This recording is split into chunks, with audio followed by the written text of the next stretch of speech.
ब्रजवासियों से प्रेम और सबसे कितना रहा होगा। तो मैं निवेदन करता हूं कि भगवान एक दिन रह करके भगवान जब ब्रजवासियों की याद स्मरण होता तो भावुक हो जाते थे।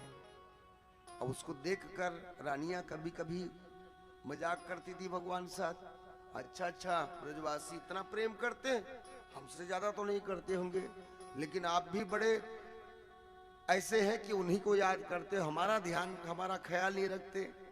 भगवान मन ही मन सोचे कि इनको बताना ही पड़ेगा कि ब्रजवासियों का प्रेम मेरे साथ कैसा है। ठीक है, क्योंकि कोई आदमी भले चिढ़ के बोले लेकिन प्रेम को कैसे दिखा सकते हैं, हम कितना प्रेम करते हैं। तो भगवान ने इसको साबित करने के लिए एक दिन बाद जब बात कुछ ज्यादा बढ़ी तो एक दिन भगवान ने पेट दर्द का बहाना किया। अब पेट दर्द का बहाना किया, इतने व्याकुल हुए नारद जी को स्मरण के नारद जी आए तो भगवान की हालत देखी। भगवान ने इशारे में सब बता दिया। भगवान ने तो उन्होंने कहा इतना दर्द से व्याकुल है, अब मैं नहीं बचूंगा लगता है। इतने व्याकुल होकर के तो कहते हैं भगवान ये और कभी हुआ था? हाँ पहले, बहुत पहले हुआ था। इसकी क्या दवा है? तो बोले इसकी एक ही दवा है, कोई मेरा अनन्य प्रेमी अपने चरण की धूल मुझको दे दे, उसको मैं पानी में घोल के पी जाऊं तो दर्द ठीक हो जाएगा। पहले मेरे कोई प्रेमी मुझे दे दिया करते थे तो एक आध बार हुआ तो ठीक हो गया था। तो महाराज अब बोले मेरे बहुत से प्रेमी है ना, कोई भी चरण की धूल दे देंगे, मेरे प्राण की रक्षा हो जाएगी। तो नारद जी सबके पास जाकर रानियों के पास कहे कि भगवान दर्द से व्याकुल है, प्राण संकट में है, अपनी चरण की धूली दे दो, प्रेम करते हो ना? तो रानियों ने कहा हाँ हम ये पाप नहीं करेंगे। क्यों? अपनी चरण धूली देंगे तो हम नरक पहुंच जाएंगे, हम नहीं दे सकते। भगवान इस तकलीफ में हम कुछ नहीं जानते, उन्होंने नहीं दिया। सबसे याचना की नहीं दी, धरती में सब जगह गए लेकिन भगवान को नहीं दे पाए।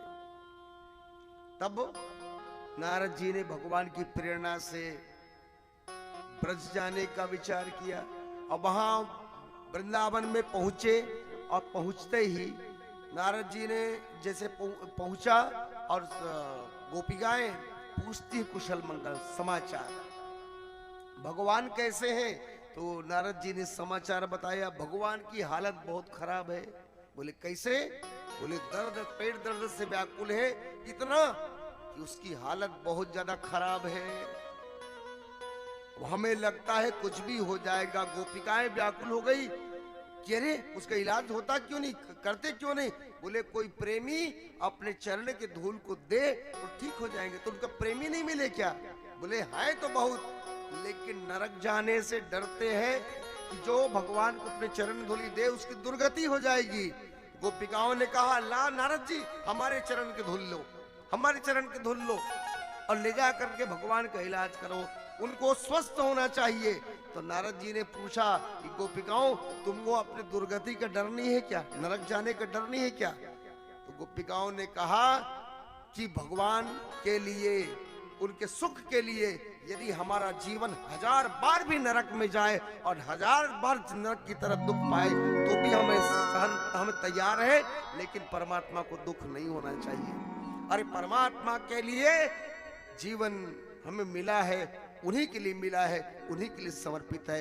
ऐसा कह करके उनको खूब चरण की धूली दी और पोटली में बांध कर पहुंचे और जा करके जब भगवान को दिए, भगवान ने स्पर्श किया और पेट दर्द गायब। कहाँ मिला नारद जी? सबके सामने पूछे, रानियां खड़ी थी। उन्होंने कहा महाराज असली प्रेम आपको दुनिया में कोई नहीं करते। बोले क्यों? मैंने सबसे पूछा तो सबने पहले अपने आप को देखा, हमारी दुर्गति हो जाएगी, हम नरक चले जाएंगे इसलिए नहीं देंगे। लेकिन दुनिया में ब्रज में ही ब्रजवासियों के पास, गोपिकाओं के पास देखा, उनसे पूछा गया तो वो कहते हैं आपके नाम से हम 1000 बार नरक में गिरना चाहते हैं, लेकिन भगवान को दुख पाते नहीं देखना चाहते, इसलिए ये वही का है। समझ गए? मेरे लिए जो जान भी देने को तैयार हो, मेरे लिए जो कष्ट भी सहने को तैयार हो, वही सबसे सच्चा प्रेमी कहलाता है। बोलिए भागवत भगवान की जय।